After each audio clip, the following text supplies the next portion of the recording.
I would encourage everyone to do a little research first, because we're talking very high level about what homeschooling is, what it means to me, maybe what it meant to you, but really asking the questions, what does school mean for you? And is school serving you? Because you may discover that the school that you are in is not serving you. You're listening to The Life and Money Show, a podcast that brings you the stories and strategies of people who are living a meaningful and intentional life by design, building true wealth for their families, and impacting the world around them.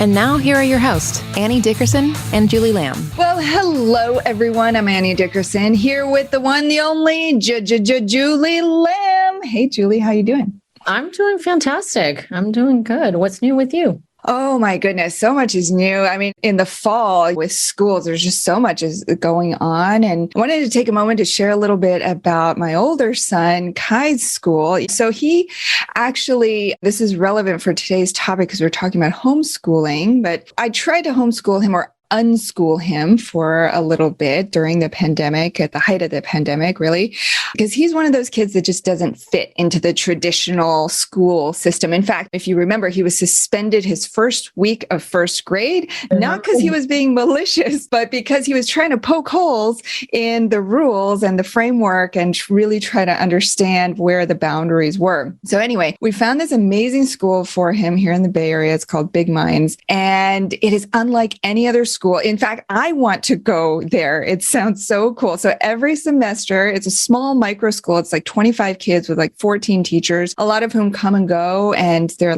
science teachers, like a Berkeley, works at Berkeley Labs, like those kinds of presences, I guess if that's a word, within the school community. And so every semester, they poll all the kids on all of their interests. And these are very self-directed students. And so they have passions of their own. And so they poll the kids, and then the teachers come together and create these unique classes based on the students' interests. So they've had classes on Japanese calligraphy, they had Russian language, they had wars and revolutions, they had a class on friendship, YouTube production, game design, all these fun and interesting things. I think one of the most popular ones right now is one called mini nations or micronations, where the kids come together and create these countries, and they have to think about all the ins and outs of what it means to create a country, the rules and the population, the jobs and all this stuff. And the kids just love it, right? And I think about that versus my experience way back when I was a teacher. I taught fourth grade in a very traditional classroom setting, and how different that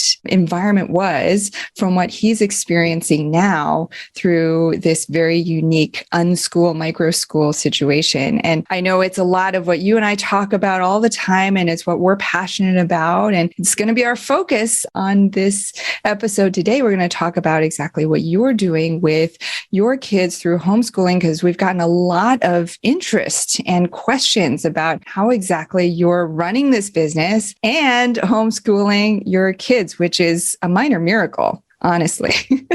Yeah, no, super excited to have the opportunity to share and talk a little bit about, it's been a little bit of a journey. But before we get into it, I just want to say, wow, Kai's school sounds so fun, and I totally want to go too. Is it a private school or is it a charter? It is a private school. Yeah, it's 25 kids in one location. I think they have a second location now in Pleasanton. It's a bit of a drive, but it's the first time he's ever been really excited to go to school every day. So I'm like, yep, I will pay that tuition all day long. Totally worth it. Yeah. No, I love that. I think we'll talk more about it, but really where I'm trying to get the kids to is a place like that, where it's a lot of self-direction, where the mindset of like my role is no longer teacher, but it's more of a mentorship role, which it sounds like it's kind of like that there, where they're really letting the kids decide like what their interests are. I love the polling thing. It's so much of like what we do at Goodegg, right? It's like, let's poll everyone on our team and ask them like, what do we want to do? Where do we want to go? What does this look like for us? And things like that. So where should we start? I mean, I can start chat about before we dive into homeschooling, I just want to say a quick word to our listeners. A big part of what makes this possible for Julie and for me and our families is real estate investing. We wouldn't be here today without our real estate investing journey, and specifically passive investing through real estate syndications. I mean, we just couldn't. If we had all these rental properties where we were managing them ourselves, or even if we had property management and we had to be the ins and outs on a daily basis, it would just be too much. We wouldn't be able to do what we're doing here today. So real estate has been a huge part of the journey. And so for all of our listeners out there who might be new to the world of real estate, and maybe you're just starting out trying to learn what this whole passive investing thing is all about, so that maybe eventually you want to get to a point where you're homeschooling your kids as Julie does. And you'll definitely hear more about all of that here today. But if you're on that journey, a great place to start is to get a copy of our book. It's called Investing for Good. And we have a free hard copy for all of you. It'll really go through all the ins and outs, the process, what to expect, the benefits, the risks, all of that of real estate syndications. So just go to goodegginvestments.com/book to get your free copy. All right. With that, now we're going to get to the good, juicy stuff. So, Julie, start by telling us, was homeschooling always something that you wanted to do with your kids? And tell us how old your kids are. And tell us, was it always something that you wanted to do, or was it something you sort of started to think about somewhere along the way? Yeah. So my kids now are 10, 9, and 7. And no, homeschooling was not something I always wanted to do. But it's interesting you brought up like the real estate component and how that is really how and what enables us to be able to do this is having another source of income, another stream of income that comes in. As I'm thinking now back on the journey, I think that's really when like it started, was when way back now, 6 years, 7 years ago now, almost 8 years ago now, when my son, and I've told this story once or twice, but my son, when I was pregnant with him, they told me that he might not live past birth. And so that prompted my journey to where all the things that we do today. But that was really the thing that prompted my journey. They told me that he had a kidney that wouldn't, basically, it was like a defect and that he wouldn't live past birth. And so I went through this period of time where I sort of asking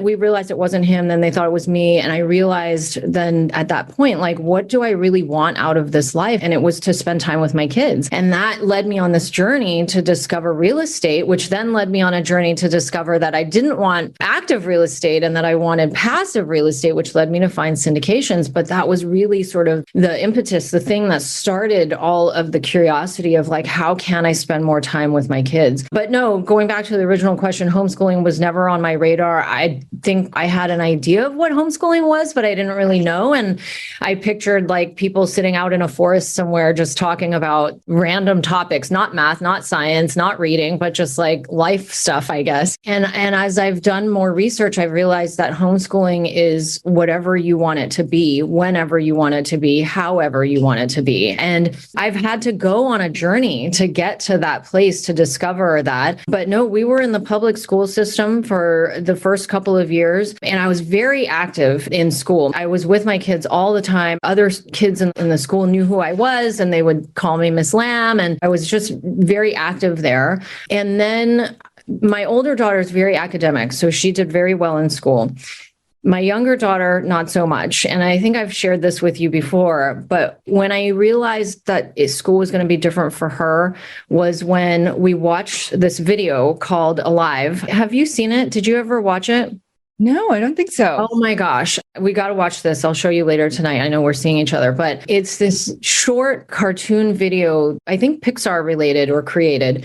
And it's called Alive, no talking. And it's just a cartoon of a father and their child and how he gets up every day, goes to work, sends his child off to school. And his child is like drawing whatever, figurines and happy faces and drawing pictures of trees. And he's happy. The child's very happy.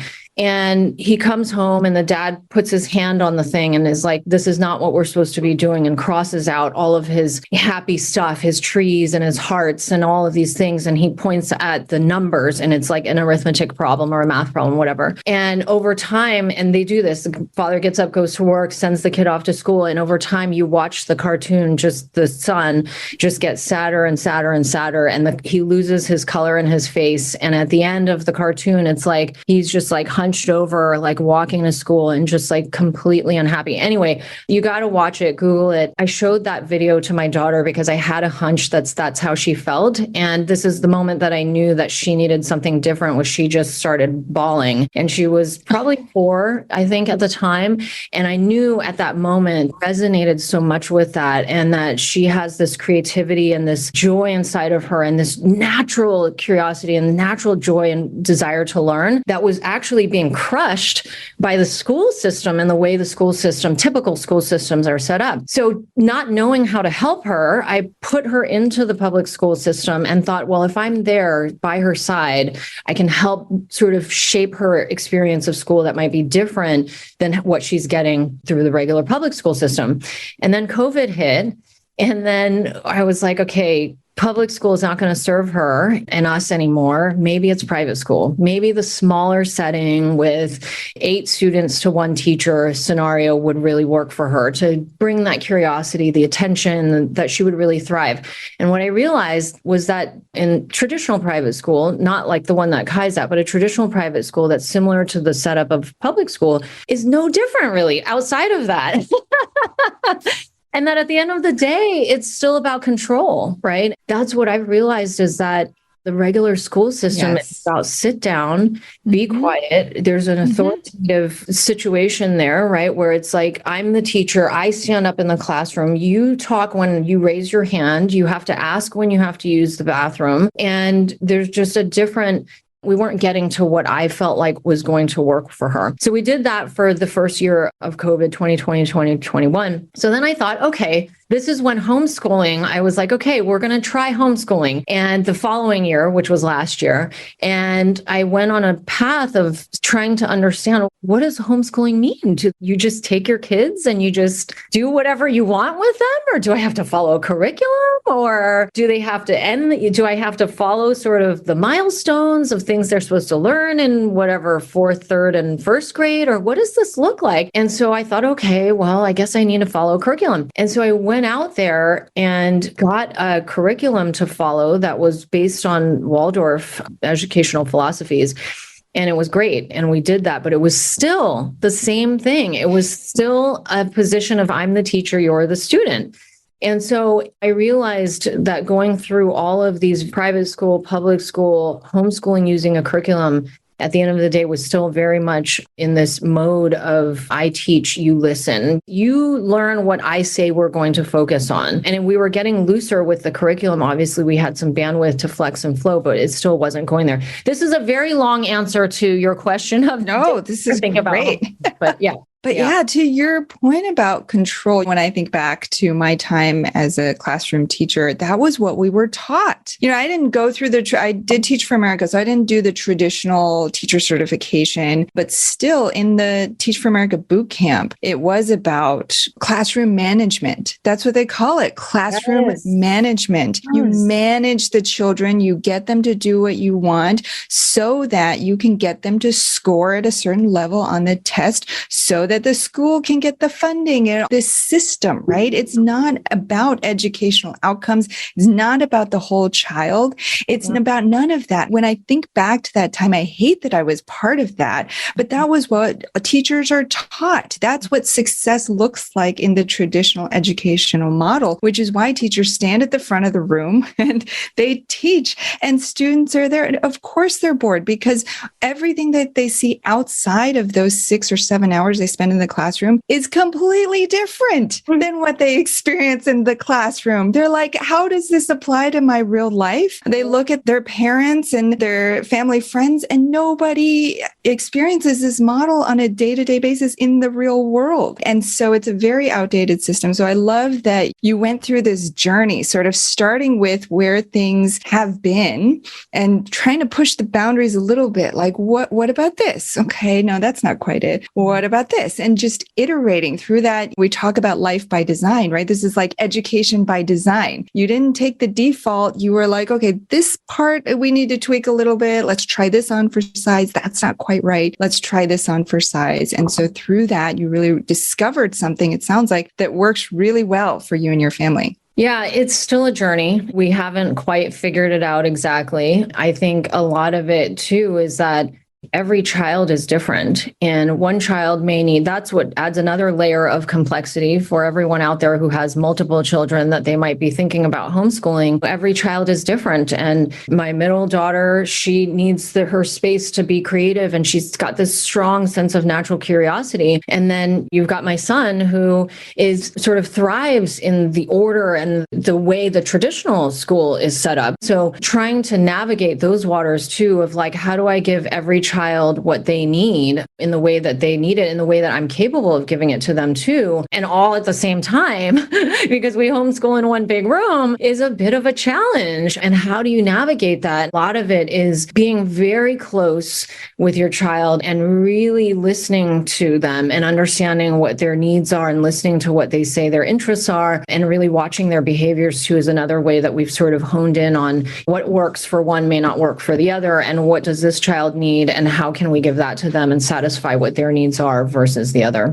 So dig into that a little bit more, because I'm sure our listeners are curious. Together, we run this successful business, right? Yeah. We're helping thousands of investors all across the country. We've done 40 plus syndications at this point, and we've got all this impact, right? We're doing that on the one hand, but you're also homeschooling on the other hand. So what does a day in the life of Julie Lamb look like? And what is this homeschooling? You mentioned one big room.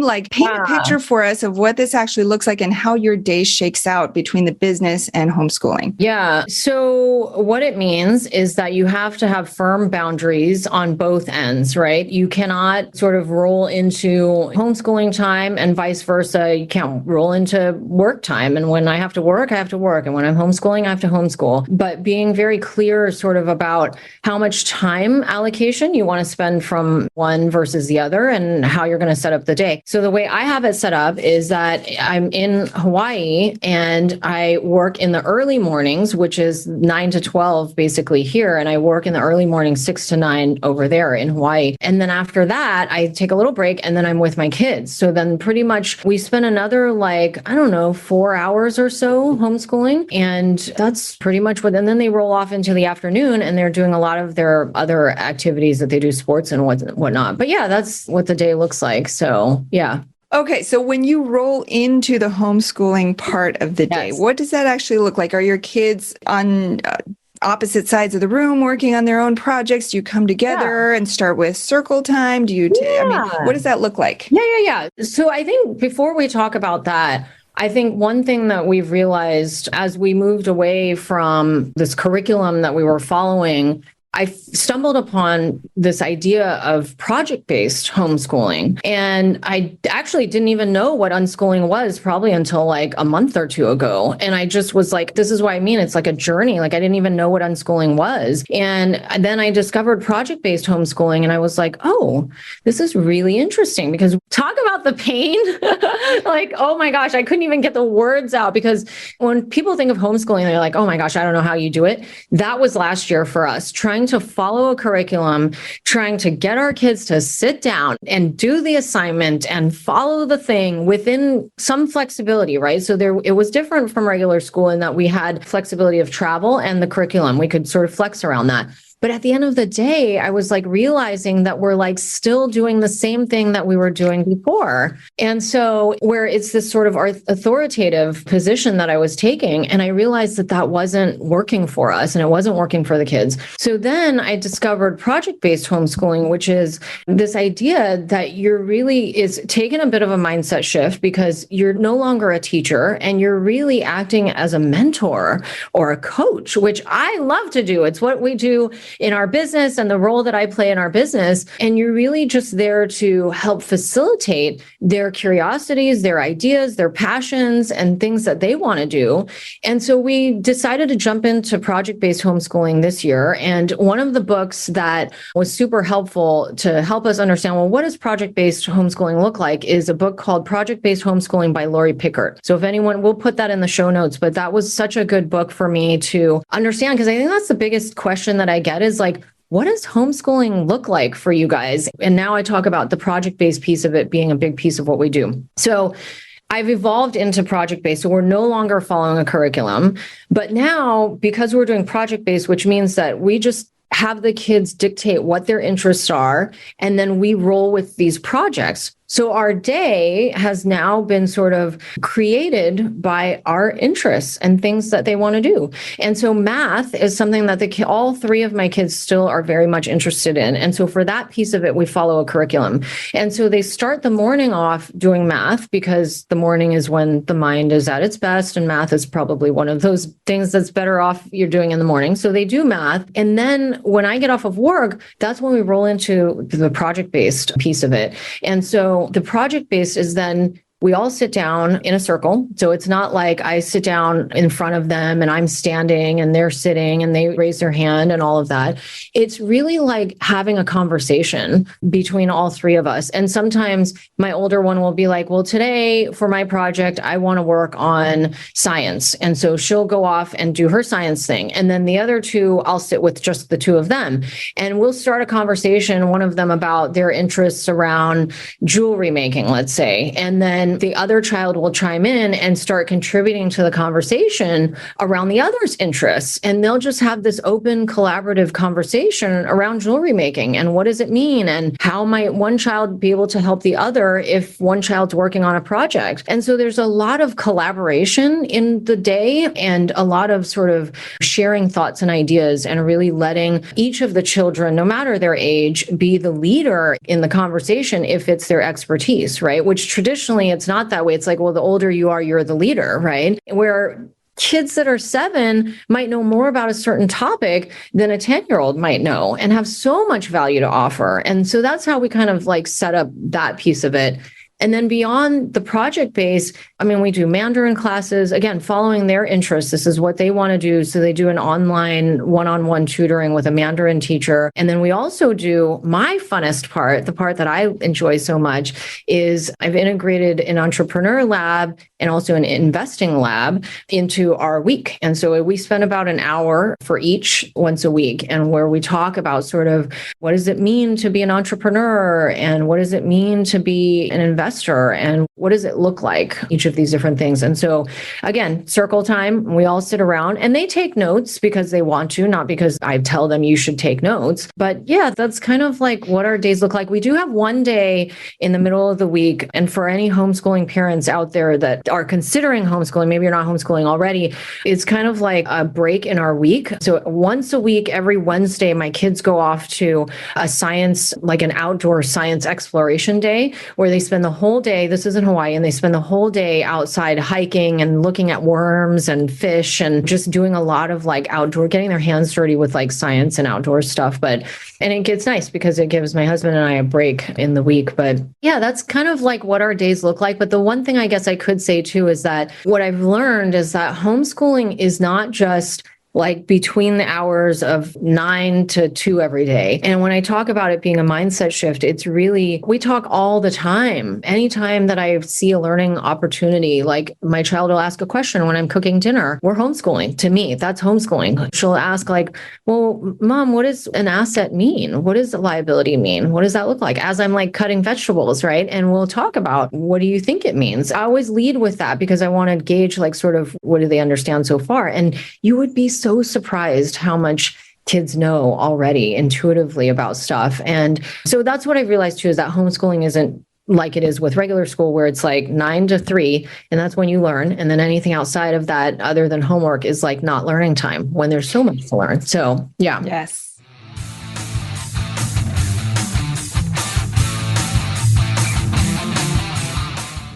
Have you been thinking about investing in real estate, but aren't sure you have the time or the desire to manage the investment? Perhaps you're afraid, like we were, that you'll make the mistake of choosing the wrong market or the wrong team and lose your entire investment. Well, that's exactly why we created the Goodegg Investor Club. We do the work of identifying solid real estate investment opportunities in the best markets around the country, and then partner with you to acquire these investments, and then we'll all share in the returns. We'll identify the growing markets, strong, experienced teams, and the solid deals. We do all the heavy lifting of managing the tenants and the renovations, and as a passive partner, you get to enjoy all the benefits of investing in real estate: monthly cash flow, long-term appreciation, and the ongoing tax benefits. When we first discovered passive investing through real estate syndications, we realized it fit perfectly into our busy lives. we could put our money to work for our families, work less, and get more time back in our days so that we could focus on what matters most and discover our true passion and purpose in life. We've now helped hundreds of people invest passively in real estate syndications and are seeing the positive impact it's had on their lives. We invite you to partner with us by joining the Goodegg Investor Club today so you can start putting your money to work for you and get more time back in your day, because we know that when people have more time in their days, they can do the true work they were intended to do, and the world will be a better place. To sign up for the Goodegg Investor Club, go to goodegginvestments.com/invest and we'll take it from there. That's goodegginvestments.com/invest.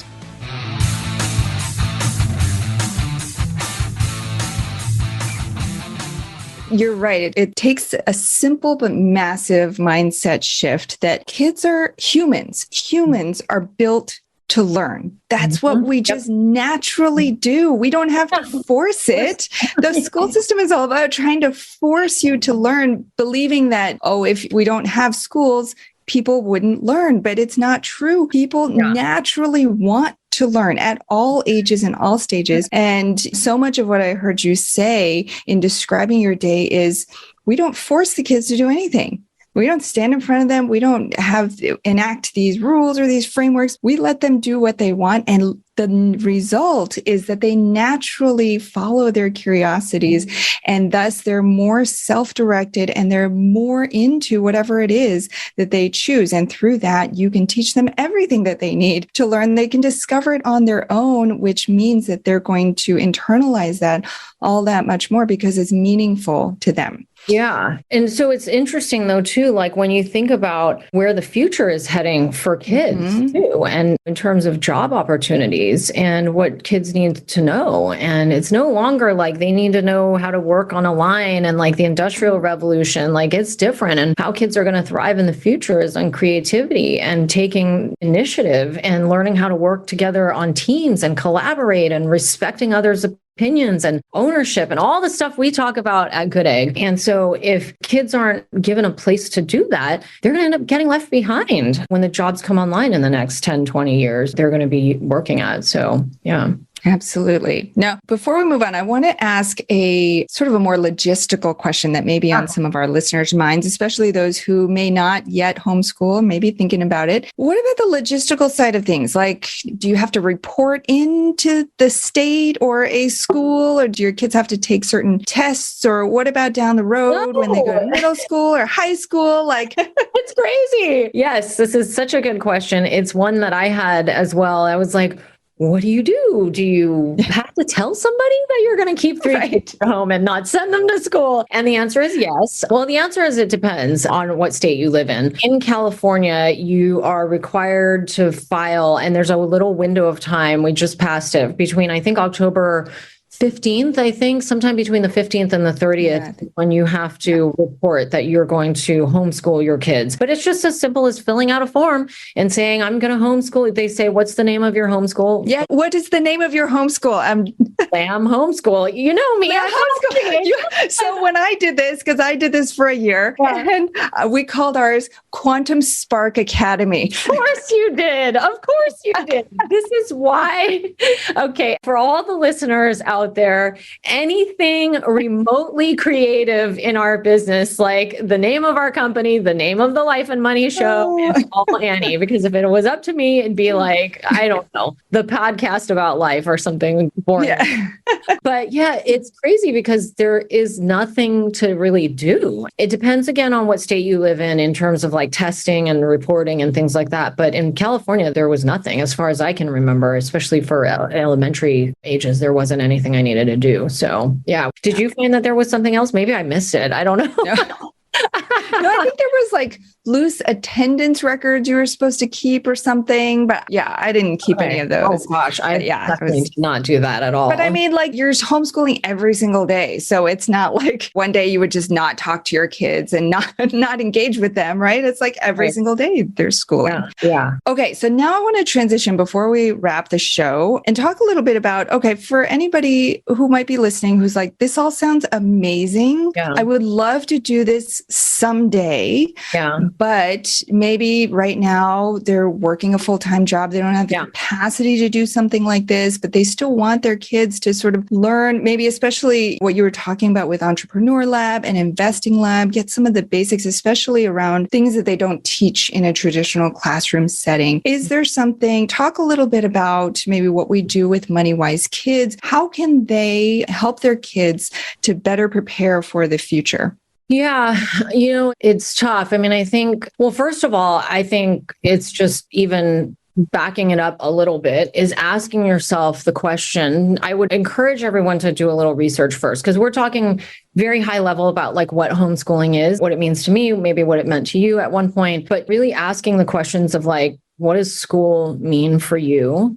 And is school serving you? Because you may discover that the school that you are in is not serving you, but you may discover that there's options like the school that you're in, because you guys went on a journey trying to find a school. And I still remember when you first moved, the first thing you said was the thing that I'm so excited about is that there's this school for Kai. And so just back it up a little bit, because I think before we jump into like, is homeschool, like how do we homeschool or how do we get the feed that opportunity that we think is there, is really asking yourself the questions of like, is school serving me? Am I in the right place? Is it even homeschooling? Because maybe it's not. And it is a huge undertaking to do. And while you may think, oh, I wish I could do that and I have a job, maybe it's not what's right for you and your kids either. So doing the research, reading some books, and really asking some great questions will help you get through that. I think some other ways, if you have kids who are in school and you're thinking, wow, all of these topics are great, and I'd love for my child to start experiencing some of these things, a couple things. One is, and I know I've talked to you about it, I don't know if you ever got your kids enrolled, but is a program called Synthesis. And I stumbled upon this on a Facebook ad because they're listening to us out there. I probably talked with you about something, and then all of a sudden it's my Facebook. And it's basically a once a week class that was pulled from a portion of a larger school system, Ad Astra, which was created for SpaceX parents' children. Right. Is that right? Yeah. It's the children of the parents that worked at SpaceX. So Elon Musk. And Synthesis is the most popular part of Ad Astra as the school that was created for Elon Musk's kids. And they plucked Synthesis out because it was the most popular part of the school. And now they run this program. And it's amazing. I mean, I can't say enough about all of the things that we just talked about, like taking initiative, right? Learning how to collaborate with team members, taking ownership, responsibility of the things that your contributions, figuring out how to navigate through difficult problems and how do we work together with teams to navigate difficult problems is all the stuff that they teach you at Synthesis. And it's pretty cool because they have a kids program and then they also do it for the parents too. I actually did a class one night and with other parents and was just really interesting because you almost have to be a child again in that setting, but with all the stuff that you know now as an adult and how to work together in teams. It was interesting to watch how other parents what role they choose to step in, but I digress. The Synthesis is a good option for parents to look at. Lots of different time zones. They have kids from all over the world who participate and play. And so my kids do that once a week, but they also have tons, 20 plus other classes that they can do that are, again, all focused on helping the child learn how to work together on teams, finding their voice, ownership, and all of these things. So that's a good place is jump into the Synthesis community and all of their classes. They also have a school that's a part-time school called Astronova, which is also a part of the Elon Musk, world. Joshua Don is the name of the guy who started all of this. And so my oldest daughter, it's for kids, I think 10 to 13. It's a very small window, but they have all kinds of classes there too. You could do a part-time class. I don't know time-wise if it would work. I think it does because I think it's after school hours in Pacific time. For us, it's during school hours. But in Astronova, like my daughter is taking a planetary science class and she's working with a doctor who used to work at NASA and that's her teacher. And so she's learning all about crazy stuff that is way beyond her knowledge and interest when she first said she wanted to get into planetary science. And there's other kids in there who know more than the teacher does about the planets.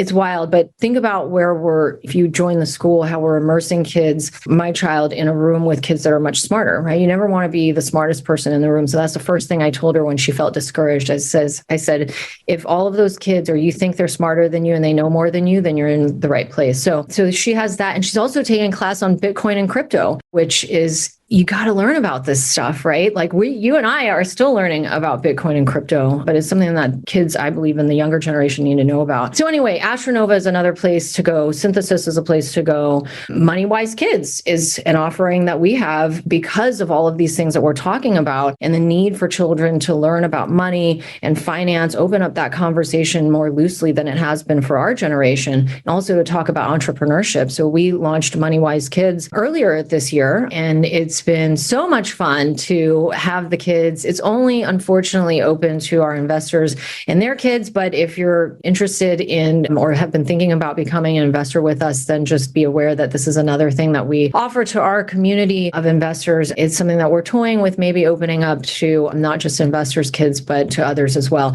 But through MoneyWise Kids, we want to open the conversation around entrepreneurship too. Like that's been a big focus for us over the last couple of sessions that we've done. A lot of kids are interested in being entrepreneurs, but they don't know where to start. They don't know what it looks like. What does it mean to be an entrepreneur? What does it mean to be a W-2? When might you want to do one over the other? What are the risks in being an entrepreneur? Things like that. Those are the topics we talk about. So yeah, those are some of the places you might go. Another place also is OutSchool. We've taken a number of classes throughout school. Really great teachers on there. Look at the reviews. It's real valid feedback, I feel like, they're on OutSchool as well. But they've got entrepreneur classes. They've got classes on finance. I don't think I've seen a class on real estate investing. So we might want to hop on and do a there you go. class on OutSchool too. But those are some other resources that if you have a child who's in regular school, but you want them to get exposure to some of this other stuff that we're teaching, that's another place to go as well. Well, for all of our listeners, we'll have all those resources for you in the show notes. And I just wanted to add one last note before we roll into the Life and Money Show Spotlight round, but that clearly, right, you and I went through traditional schools and we've been able to find success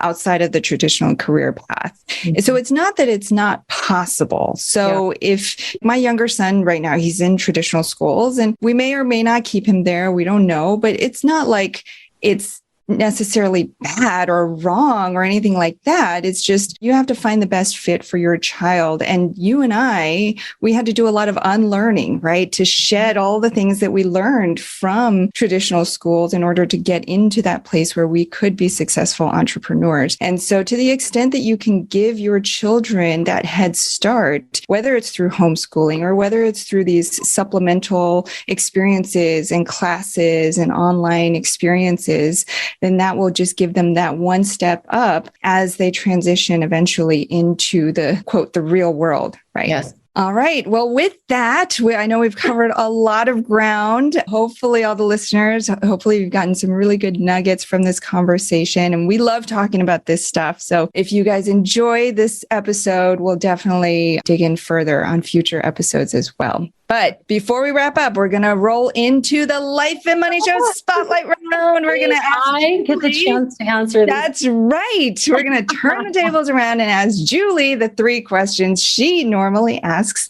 others. You ready, Julie? I'm ready. Here we go. All right. First question. Share with us one thing that you're doing to live a meaningful and intentional life by design. Well, I think it's a lot of what we've been talking about here today. It's about making space for Julie as an adult and a woman and a career woman, right? And deciding that I want to own a business and run a business together with you, my wonderful partner, and make an impact. And I get to do that and work amongst people that are way smarter than me. So I follow my own advice. Everybody on our team at Goodegg is so amazing. And I'm so honored every day that I get to work alongside all of you guys. But then also being intentional about making time, like I talked about earlier, when I found out that my son was sick, or that they thought, being intentional about spending time with my kids and my family. And so part of that is homeschooling and me wanting to take the initiative of schooling my kids. And so I think that just just the way that we've set up our lives is a big piece about the intention. And the life by design piece, we kind of live between Hawaii and San Francisco and LA for the last year or so. And I think that'll probably continue. So yeah, it's about being in different places for different reasons that make you happy and committing to that and figuring out how can we make it work? Because some people might think, how do you do that? What does it look like with 3 kids? But making that work and being intentional about that too, it's been another way. Yeah, it's been so fun watching you intentionally evolve and your life and try these new things. I still remember we talk about it all the time. The first conversation we had where I had just quit my job and you were like, but how? How did you do that? And I think in some ways you felt like you were stuck. Right. Yeah. You had to keep doing this thing until you reached a benchmark. And then once that gate opened for you, it was like all bets are off. Okay, now all these other things are open. And as you ventured into homeschooling, it was never settling, which is one of our core values, right? Never settle. Always look for how you can improve. And it's been so much fun and such an honor to be by your side, to watch you through this journey. And I can't wait to see where you go next. All right, second question. Now, share with us a life or money hack that has helped you on your journey that you think will help others. Oh, gosh. Catching me off guard. I wasn't even expecting to go through my own interview that I do on everybody else here.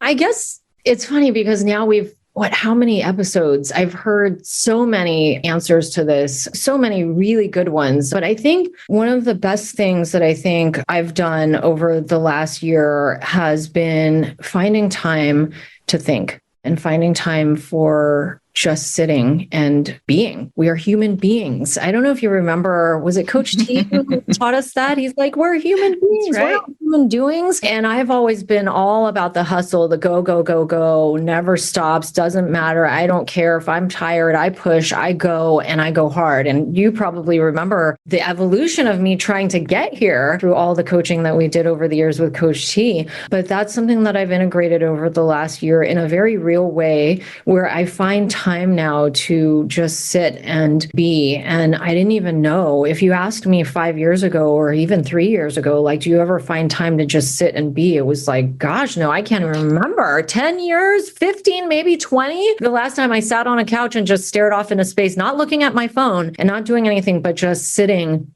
and just being. And that has been such a game changer for me over this last year, which then gives me the space and the energy that I need to do all of the things that we've been talking about on the show. But if you make time to just be, even for 10 minutes, start small, once a day or a few times a week, start there and you'll find a lot more peace that will then bring happiness into other areas of your life as well. So yeah, it's that processing time. And Bill Gates talks about it's that CPU time. Even computers need time to rest and process. So of course, human brains, we need that time. And sometimes the best ideas come from that thinking time. So yeah. That's wonderful. That's a great hack. All right. Last question. Share with us one thing that you're doing to help make the world a better place. Well, a couple things. One thing is, and I know a lot of our guests that we've had on the show say this as well, and I love this answer because I think it's so much of how we're going to change the world is by investing in our kids, which is so much of what we've been talking about today here on the show, is how do we invest in our kids and how do we make our kids good human beings, good people who respect other people, who add value. That's another thing we didn't talk about, but is I always teach my kids, think about what your value is. That's your gift, like Encanto, like the movie, for any parents out there of younger kids. I always tell them, figure out your value and give it back to the world, because that's how the world's going to be a better place. So there's so much of what we talk about here on the show too. And so, yeah, giving back by making the kids the best humans that they can possibly be. And the last thing is something that we have prioritized at Goodegg over the last year. It's been a huge push for us and something that we've been talking about for years. And last year finally got to open it up and start start this process through our Goodegg Gifts program. Through Goodegg, we donate a portion of all of our proceeds, all of our income that Goodegg generates to charities that are important to not just us, but to our investors as well. And really listening to the things that are meaningful for them and partnering with them to donate through the work that we do, the investments that we make through Goodegg. So we've got a couple that we donate to, but one that's been very near and dear to our hearts as well as our investors is around human trafficking. And we've donated quite a bit. I would say out of our pool of money that we've donated over the last year, a significant portion of it has gone to human trafficking efforts. It's something that I actually didn't know a whole lot about, which is crazy because it's just happening right under our nose and we have no idea. And once you do a little research and you find out what's actually going on in the world as it relates to human trafficking, it's just really heartbreaking. I think where I first learned about it actually was at UPW, was Tony Robbins. If you remember, he did a matching donation thing where he educated us about human trafficking and then was doing a matching thing. And it was really sad to learn about. So anyway, that's a way that we give back. And it's certainly something that we're continuing to do in 2023 and something that we will grow over time into more and more. We have lots of things that we're working on that front, but yeah. Yeah, as you're talking, it's reminding me of a Rumi quote that says, "Yesterday I was clever, so I wanted to change the world. Today I am wise, so I am changing myself." Yeah. And it's through investing in ourselves and our families. I mean, think of who we were as people. You and I were as people when we started this whole journey and who we are today. We are not the same people. And so we changed ourselves and look at all this ripple effect of impact that we've been able to have with our families, with our investors, with the greater community, now through all these nonprofit organizations. It's just wild. Yep. And it all starts here with us as individuals. And so for all of our listeners, start with yourself and see what you can do to just focus on yourself, that thinking time that Julie was talking about, to get more peace and more energy in your life and your day so that you can then go and impact others. But for anybody listening who wants to join us in our journey and perhaps invest alongside us in these real estate syndications that we offer, or to learn more about MoneyWise Kids or Goodegg Gives, go to our website, goodegginvestments.com. You'll find everything you need there. And we invite you to join our investor club. You can just go to goodegginvestments.com/invest. All right. With that, thank you, Julie Lamb, the co-founder and CEO of Goodegg Investments. Julie, thank you so much for sharing all your insights about homeschooling and life by design with our listeners today. Thanks so much. You've been listening to The Life and Money Show, the #1 podcast for people who, like you, are living a meaningful and intentional life by design, building true wealth, and making an impact in the world. For more resources, check out goodegginvestments.com and be sure to join the Life and Money Show community on Facebook. And if you got value out of the show, please subscribe and give us a 5-star review so we can continue to bring you amazing new conversations.